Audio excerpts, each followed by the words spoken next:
Salut à tous. Alors aujourd'hui, épandage d'engrais, comme vous pouvez le voir, je vous avais promis qu'il allait y avoir du changement au printemps. Et ben le changement il est là.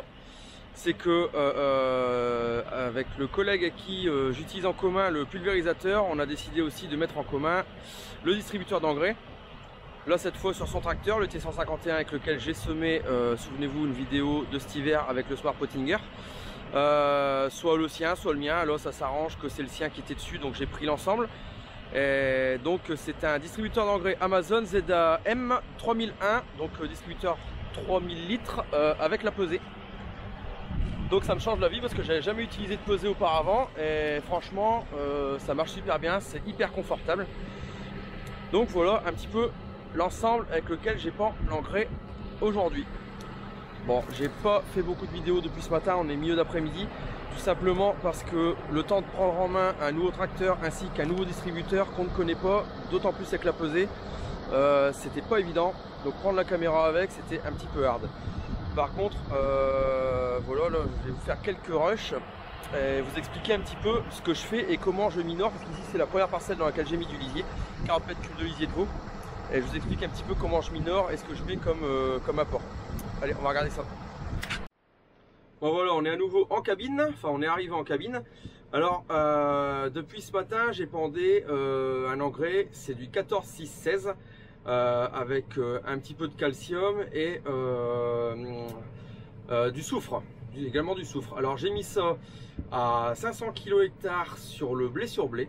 Avec l'interculture de moutarde puisque j'ai pas pu y mettre de lisier. Donc j'ai mis ça à 500 kg/h, ce qui nous fait 72 unités d'azote. Ce qui nous fait 30 unités de phosphore et 5 x 6, 30, 80 unités de potasse. Étant donné que c'est un blé sur blé pour lequel il n'y a eu aucun apport de fumier, ni de lisier, ni quoi que ce soit, sauf un essai d'un tonneau dans un coin de la parcelle pour dire de faire un essai, mais j'ai abandonné comme je vous ai expliqué parce que je salissais la route dans le village, donc j'ai abandonné. Donc voilà, et puis je voulais mettre 70 unités d'azote. Donc étant donné que phosphore potasse n'est pas lessivable, je me suis permis de mettre 500 kg. J'ai également mis sur toutes les prairies de fauche pour faire du foin ou de l'enrubanage pour les moutons 400 kg de ce 14-6-16. Prairies sur lesquelles il y avait eu 40 mètres cubes, plutôt 30 mètres cubes de lisier de veau. Voilà, et là on est arrivé, on va attaquer les blés assolés et les prairies à pâturer pour les moutons, ou dans lesquelles on mettra les moutons. Avec un 18-6-5, donc ici 18-6-5 que je vais apporter à 300 kg/h étant donné que j'ai mis du lisier, donc ce qui nous fera 3 x 18 si je ne me trompe pas, 30, 3 x 24, 54 unités d'azote, 18 unités de phosphore et 15 unités de potasse. Mais étant donné qu'il y a eu du lisier, au niveau phosphore potasse, c'est vraiment pour dire d'assurer le coup, d'en mettre un petit peu. Je vais mettre avec des petits complets comme ça parce qu'on assure le coup et on met quand même un petit peu de phosphore, un petit peu de potasse pour pas que le blé soit en stress au niveau potasse. Des terres que j'ai reprises il y a que 2 ans, que je ne connais pas encore totalement selon les années. Je préfère assurer le coup en mettant des petits complets et ne pas travailler qu'à l'azote. Et aussi dans mon 18-6-5 il y a aussi du soufre pour le blé, donc mon soufre il sera, peut-être qu'on refera un deuxième passage de soufre avec un 27 soufré en 3e passage, mais ça à confirmer. Voilà, je vous fais un petit tour du propriétaire et je vous montre aussi mon application, comment je fais pour enregistrer mes travaux des champs. Alors, petit tour du propriétaire, toujours ma barre de guidage, fidèle barre de guidage qui est basique mais qui est très utile pour ce genre de travaux. Avec mes 2 coupures, mes 2 tronçons, ça me dit quand je dois allumer, couper, et puis j'ai mes lignes droites et mes courbes. Donc c'est parfait, ça m'évite de me repérer quand il n'y a pas trop de passage de roue, surtout en prairie. Le boîtier Amatron 3 du distributeur d'engrais pesé, donc je ne sais pas si vous pouvez bien voir, mais voilà un petit peu comment ça se présente la page de travail. Voilà du distributeur d'engrais, voilà l'arrière. Bon, il est assez compact, hein, ça passe pas mal. Moi qui suis à moitié en ville, ça se passe plutôt bien. Alors ensuite je travaille avec mon portable ici, voilà, et je suis avec une application qui s'appelle AgroOptima. J'espère que vous allez bien voir. Ici je fais une recherche de parcelle. Donc ma parcelle ici, bah tiens, c'est la première, elle s'appelle côté route nationale 39 parce que la route, la 2x4 voies qui est à côté, c'est la nationale 39. Donc je veux, voilà, elle est ici, voilà, vous voyez la forme de ma parcelle. Qu'est-ce que je veux faire sur cette parcelle? Là j'ai uniquement ça, bon vous voyez je m'y perds un peu. Hop, je vais revenir en arrière. Paf. Ici, si je fais carte, voilà, je suis géolocalisé sur ma parcelle. Et donc, ici, je vais, oui, voilà, ajouter opération. Alors, opération sur des parcelles. Traitement phytosanitaire, non. Ce sera fertilisé. Voilà. Continuer. Ma parcelle ici, route nationale 39. Culture, oui. Alors, c'est un blé d'hiver de variété KWS Extase. Je clique dessus. Sauvegarder. Ensuite, continuer. Voilà, ça arrive sur ma page de parcelle. L'engrais du 18-5, ok. Quelle quantité? 300 kg. Voilà, continuer. Tac, tac, tac, tac, c'est bon. 18-5 à 300 kg. Il me faut 429 kg pour faire ma parcelle. Ok, c'est bon. Lancer le chrono, c'est parti. On a lancé le travail sur cette parcelle.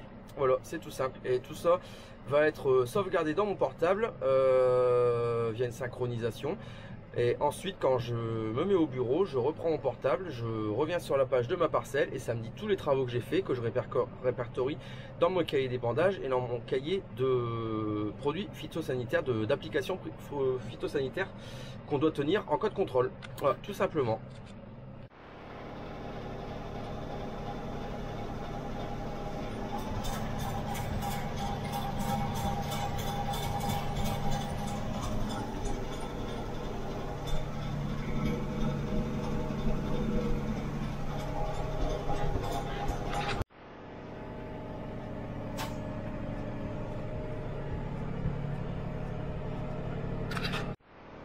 Voilà, terminé pour cette parcelle.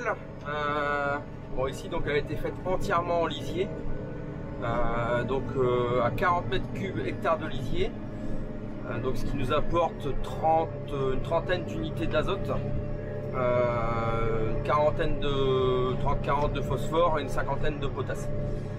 Voilà, et là je viens d'apporter, donc comme je vous l'ai dit, 300 kg de 18-6-5, donc j'ai amené à nouveau 54 unités d'azote, donc ce qui fait plus le lisier, ce qui fera à peu près 80, mais je préfère minorer, pas en une seule fois, minorer un petit peu le premier apport et adapter au deuxième et au troisième selon l'état du blé, que de minorer la totalité de mon apport en granulé au premier passage, parce que j'ai mis du lisier, parce que selon la pluviométrie, selon les températures, etc., la minéralisation du lisier ne se fera pas de la même manière.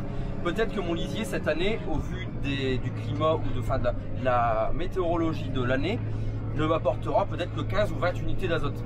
Et je ne veux pas prendre le risque, étant donné que les blés ont quand même un chouette potentiel, que j'ai fait des contrats plutôt pas mal du tout à échéance septembre après moisson. J'ai envie quand même de tirer une belle récolte, donc je ne veux pas tout miser sur mon épandage de lisier.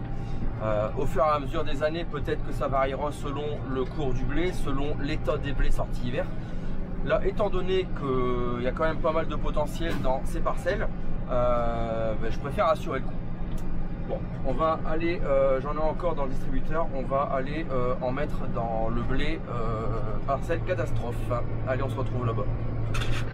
Voilà, donc ça c'était ma parcelle d'avant, j'avais arrêté le chrono, j'ai mis 12 minutes 27 secondes pour faire l'épandage. J'ai utilisé 429 kg, et ça correspond à 4-5 kg près avec ce que l'épandeur m'a donné.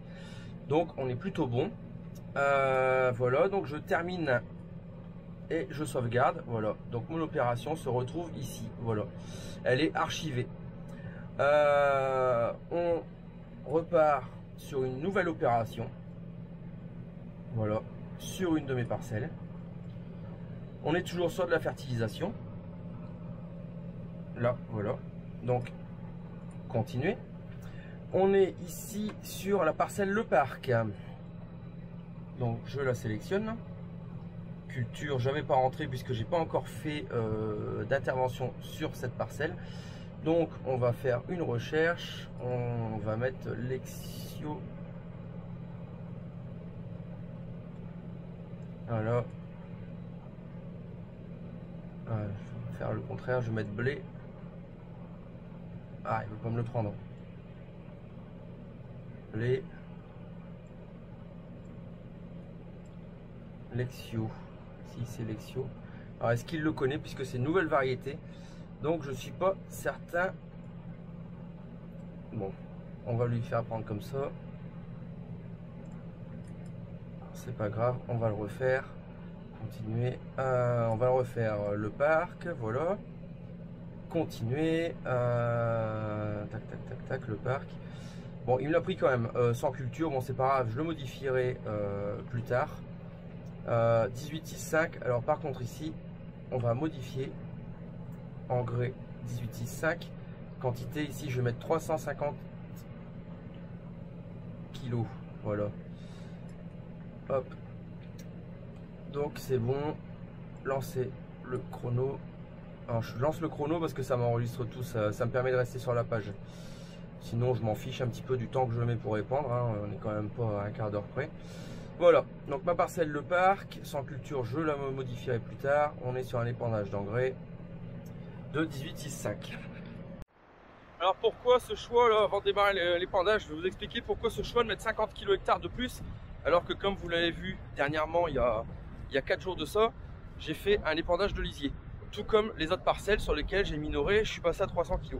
Simplement parce que vu que cette parcelle est à la peine et qu'on avance déjà, on est déjà en mars, j'ai envie de lui mettre quand même un coup de boost. Il nous annonce de la pluie, des températures plus douces la semaine prochaine. Le but ce serait de la faire vraiment décoller pour que ça rattrape les autres parcelles et que le fait de booster avec le lisier plus mon apport d'engrais azoté, ça fasse vraiment démarrer la parcelle et que ça la fasse taler.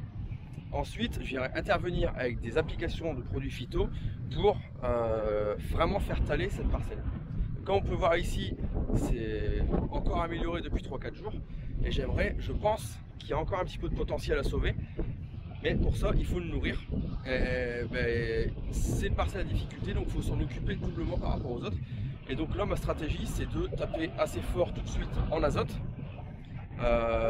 Et pourquoi pas minorer ensuite si je vois que ça se passe bien ou si vraiment le potentiel avec un printemps sec diminue. Bon voilà, je minorerai mes prochains apports, mais je ne veux pas rater le coche du premier apport parce qu'après il sera trop tard pour y revenir, tout simplement. Bon, on va regarder un petit peu l'état de cette parcelle et on attaque l'épandage. Alors vous voyez, là je me trouve dans un passage de tonneaux, de tonnes à lisier d'il y a 4 jours. On est samedi, j'ai épandu mercredi. Bon, vous voyez, il n'est pas du tout abîmé le blé, il n'y a aucun problème, il va revenir. Ça a bien séché même depuis. Il y a eu, on a eu 4 mm après l'épandage le lendemain, le jeudi. Et donc le lisier il était bien incorporé au sol. Et vous voyez, là on est en plein sur une trace de tonne à lisier et il n'y a franchement aucun problème. Il ne faut pas regretter d'avoir fait cette opération. Voilà, on voit même quasiment pas où on passe. Ouais, là, le passage de tonne est là, à gauche et droite. Bon, on voit un petit peu la différence, mais c'est pas. Il n'y a rien de catastrophique, il n'y a rien d'abîmé. On est même plutôt bien. Je pense même qu'il faudrait peut-être rouler cette parcelle. À voir si j'ai le temps de le faire avant la pluie. Allez, on s'attaque à l'épandage.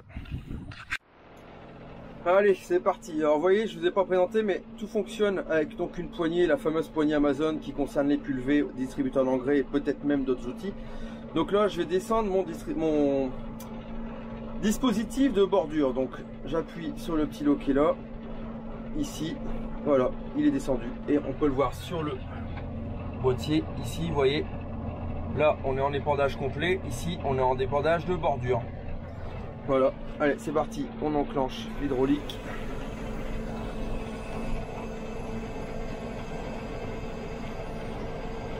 Voilà, on est bon. Allez, c'est parti, une petite marche arrière pour démarrer, bien dans le coin.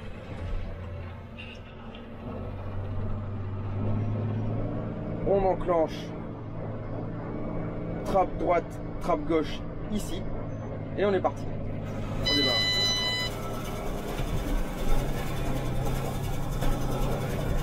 Et ensuite la droite. Et c'est parti.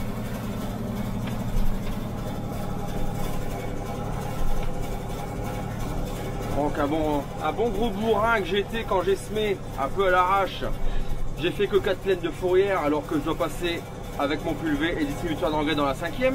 Ce qui fait que je me prends tous les passages de tonnes en travers et les raccords de charrue. Si ça avait été quelqu'un qui l'avait fait pour moi, je l'aurais engueulé. Mais là, vu que c'est moi, bah, je m'engueule pas. À ne plus refaire, hein, parce qu'avec le pulvé, ça va pas être marrant. Je sais pas si vous voyez, mais le blé, quand même, il est plutôt sympa, ça verdit, c'est pas mal, c'est pas mal, c'est pas mal. Je suis très très content que ça se retape comme ça. Espérons qu'on ait vraiment de la douceur et des précipitations dans quelques jours pour que tous nos épandages d'engrais et lisiers agissent bien et que ça se passe plutôt bien pour le début de printemps. Voilà, ici, on arrive chez le voisin. On coupe et on va faire le coin de la même manière. Là par contre, il faut que je compte. 1, 2, 3, 4 passages et je passe dans le 5e. Donc là, je suis à côté de mes pompes. Alors j'ai fait encore aucune intervention dans cette parcelle, elle n'a pas été désherbée ni rien. C'est le premier passage que je fais, première intervention, hormis le lisier. Désherbage qui va venir dans la foulée quand vraiment la parcelle aura bien redémarré. Je veux pas la choquer. Donc pour l'instant c'est pas sale, donc j'interviendrai quand je verrai que ça se salit et avec des produits adaptés pour ne pas pénaliser un blé qui est déjà à la peine depuis cet hiver. Allez, je suis bien dans le coin. Allez, c'est parti. Allez, go.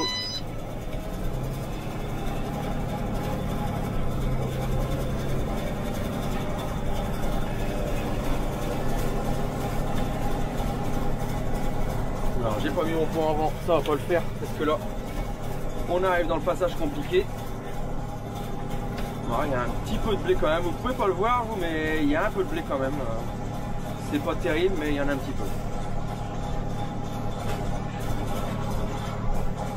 C'est impressionnant parce que avec ce même tracteur je m'enfonçais au SMI et là je passe comme sur une autoroute, il n'y a absolument aucun problème.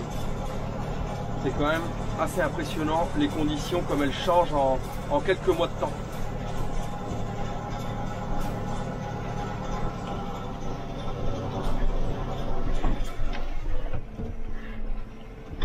Au passage, une parcelle de colza voisine qui est plutôt pas mal du tout. Alors je recompte mes passages 1, 2, 3, 4 et voilà, couillon, t'as encore fait une connerie, t'as fait que 4 plaines. Voilà, comme dirait Alex, t'es un couillon. Allez, tant pis, tu vas te dandiner le culotte dedans, c'est parti. Allez, go.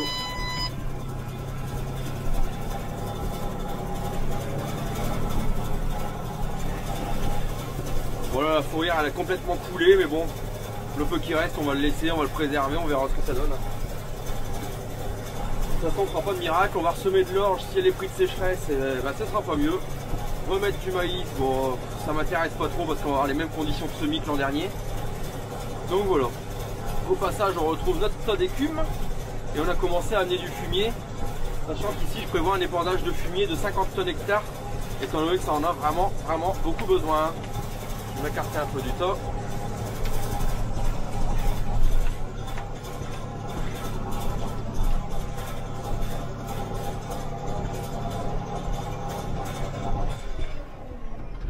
Allez, dernier coin. On compte les plaines. 1, 2, 3, 4 et 5 ici. Voilà, je dois passer dans celle-ci. Bon, avec le soleil, pas très marrant. Ah bah tiens, ça marche plus. Bon, je vais couper là. Je reprends après. Je vais faire ma ligne droite. Mon point A, voilà, je fais mon point B à l'autre côté. Et je vous reprends après l'épandage de la parcelle, puisque là avec le soleil, vous ne verrez rien. Alors, opération à nouvelle fois terminée. Ici, j'ai mis 18 minutes pour faire l'épandage. Bon, le temps de vous expliquer tout ça. Je suis d'accord avec tout ce que j'ai fait. Voilà. Enregistrer, sauvegarder. Et voilà. Non, tout est OK. Hop. Voilà. Je reviens en arrière et c'est bon. C'est dans la boîte.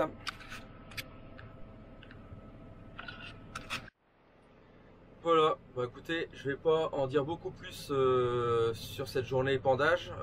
J'ai encore quelques prairies à faire. J'ai terminé les céréales, j'ai terminé les prairies de fauche. Je vais maintenant m'attaquer à la dernière partie qui sont les prairies où je vais mettre les moutons en pâturée. Où là je vais aussi travailler avec 18-6-5. Cette fois, pareil, mais là à 400 kg hectare.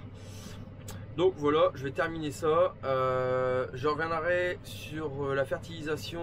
On me l'a demandé il y a peu de temps, plusieurs personnes m'ont demandé, de vous expliquer ce que j'apporte avec le lisier, ce que les engrais apportent par rapport aux besoins et un objectif de rendement de mes céréales ou d'un maïs comme j'avais fait. Parce que je prends exemple du maïs, j'avais fait une vidéo là-dessus avec les besoins de ce que je devais apporter en azote, enfin en engrais granulés, en enlevant tout ce que mes amendements fumier, lisier avaient apporté déjà à la terre, avec un objectif de rendement qui nous donne le nombre d'unités d'azote nécessaires pour produire cette quantité sur un hectare. Et ensuite à partir de là on calcule et on apporte les justes besoins de la plante.